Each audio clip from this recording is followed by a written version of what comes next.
Hey guys, it's Alan. Hope everybody is doing well. Today is Thursday, and quick update on Chevy bolts. I've heard from a local dealer who's been keeping me up to date that they are now getting bolts on a regular basis. So every couple of days they're getting a new one in, and he actually has one with a battery that's ready to be installed for me.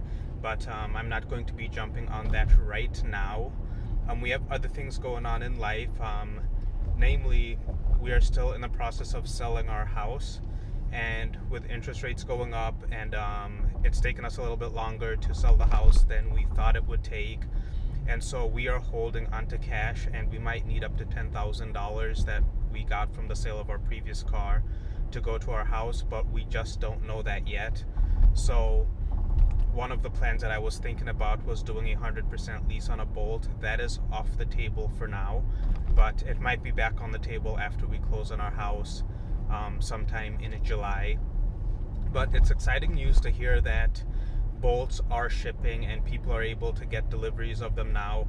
I know that they've been shipping to other parts of the country already, but for Minnesota, it seems like it has just restarted, which is really awesome. We still have a Polestar on order. It should be available for us around July or August. I'm still debating whether or not I will take delivery of it.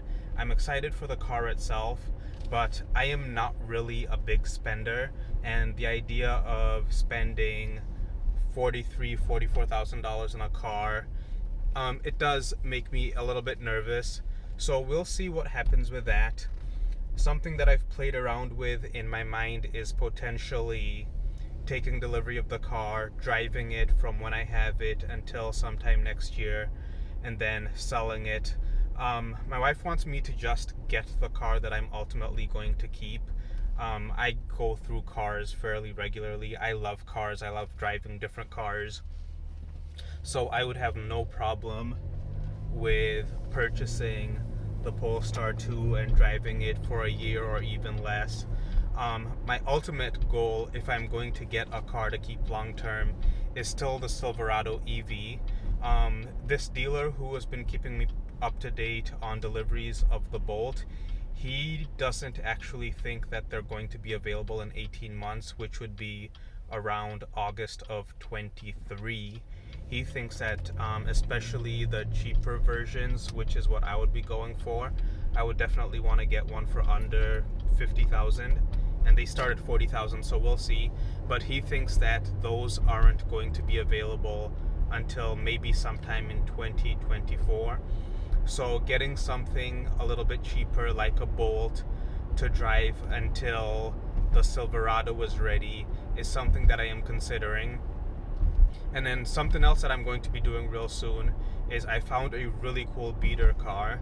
It's actually not a beater, it's a 2001 BMW 530i rear wheel drive. And I've driven rear wheel drive cars in Minnesota before. I've had two previous rear wheel drive BMWs actually. And this car is in really great shape. It's lived in Minnesota its whole life and it doesn't have any rust on it. Has brand new tires.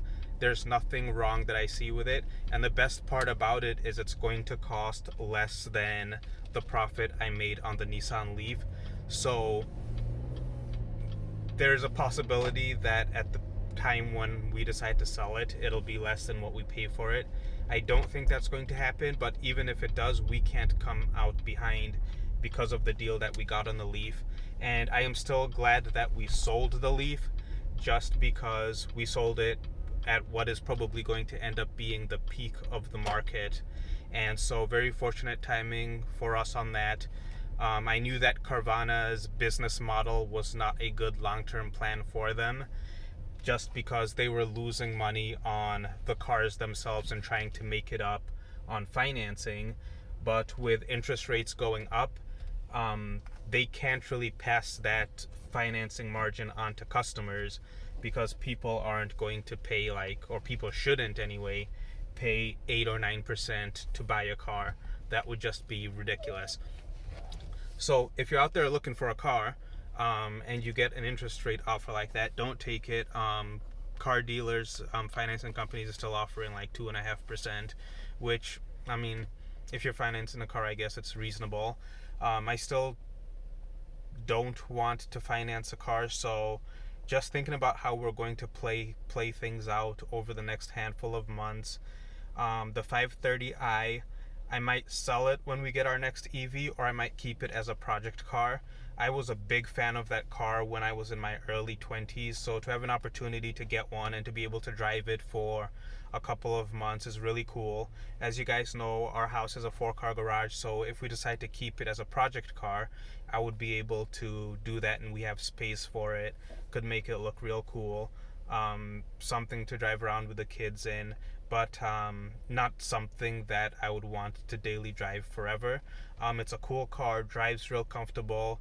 Even though it's 20 years old, it still feels like a luxury car. It's a luxury car that I feel comfortable in because it's 20 years old. I'm still not really a big luxury car guy, but it is something that I would enjoy. My luxury car days passed when my wisdom entered.